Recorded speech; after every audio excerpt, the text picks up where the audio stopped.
Z ou S? Essa é uma daquelas dúvidas clássicas da língua portuguesa, não é verdade? Aquele segundinho de pausa antes de escrever uma palavra pensando em qual letra usar. Bom, nesta análise a gente vai decifrar juntos esse mistério. Vamos usar alguns exemplos bem do dia a dia para essa dúvida não atrapalhar mais. Palavras como pesquisar, riqueza, holandesa, elas sempre causam uma pequena hesitação, né? Aquele momento em que a gente para e pensa, e agora, é com Z ou com S? Pois é, essa é uma das dúvidas mais comuns para quem escreve em português. Mas a boa notícia é que existe sim uma lógica por trás dessa escolha. Então, vamos mergulhar nisso. O que pode parecer uma escolha meio aleatória, na verdade faz parte de um sistema. E quando a gente entende as regras, as peças do quebra-cabeça começam a se encaixar. O ponto principal é este aqui. A escolha não é por acaso. Geralmente, ela depende da palavra original, da função dela na frase e da terminação que ela recebe.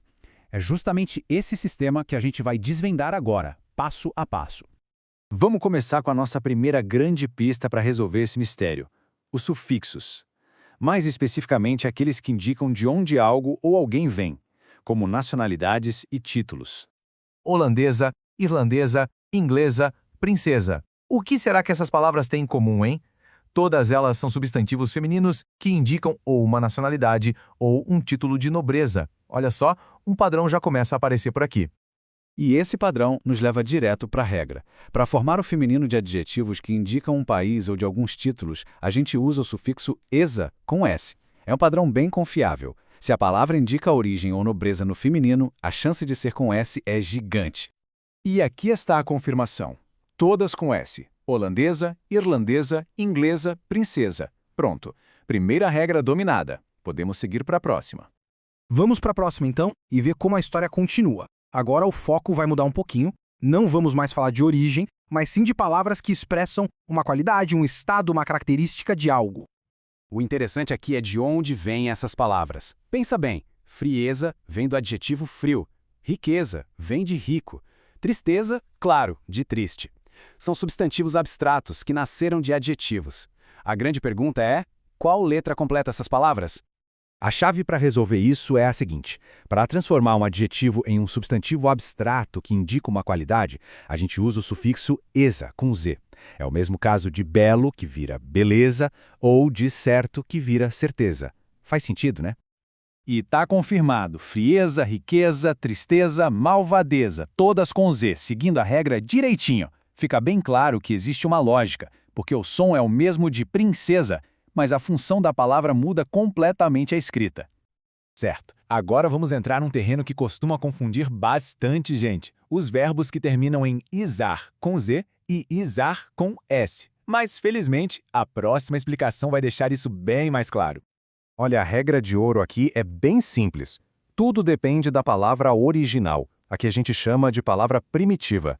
Se a palavra de origem não tem S na sua raiz, o verbo derivado vai ser com Z, izar. Agora, se ela já tem um S, o verbo simplesmente mantém esse S usando a terminação izar. Para os verbos com izar, temos ótimos exemplos. A palavra humano não tem S, então o verbo derivado é humanizar, com Z. Esquema também não tem S, e vira esquematizar. E cicatriz, que já termina com Z, forma cicatrizar. Simples assim.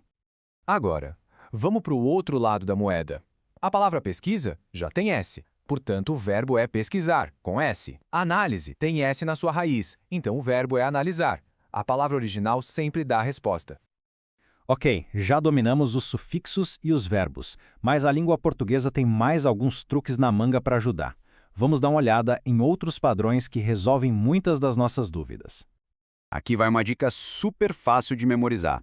O prefixo des, que a gente usa para indicar a negação ou o contrário de alguma coisa, é sempre, sem nenhuma exceção, escrito com S. É o caso de desocupado, desenterrar, deslizar. Se a palavra começar com esse som de des, pode escrever com S, sem medo de errar.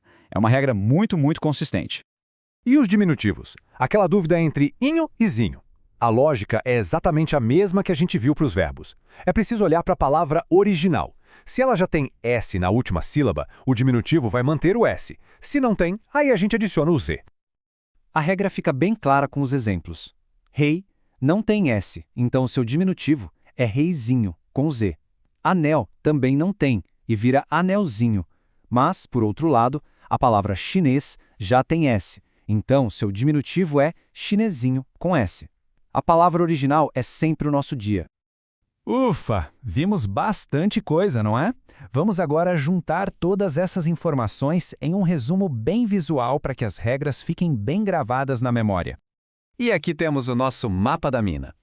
Para sufixos, S em ESA para origens e Z em ESA para qualidades. Nos verbos e diminutivos, a palavra original é quem manda. Se ela já tem S, ele fica. Se não tem, entra o Z. E claro, o prefixo des é sempre com S. O ponto principal é que a ortografia da nossa língua tem muito mais lógica do que parece. Com essas regras em mente, a dúvida entre S e Z diminui bastante. Mas a língua é viva e sempre existem exceções e desafios. Por isso, fica a reflexão. Depois desta análise, que outras palavras com S e Z ainda geram aquela pulga atrás da orelha na hora de escrever?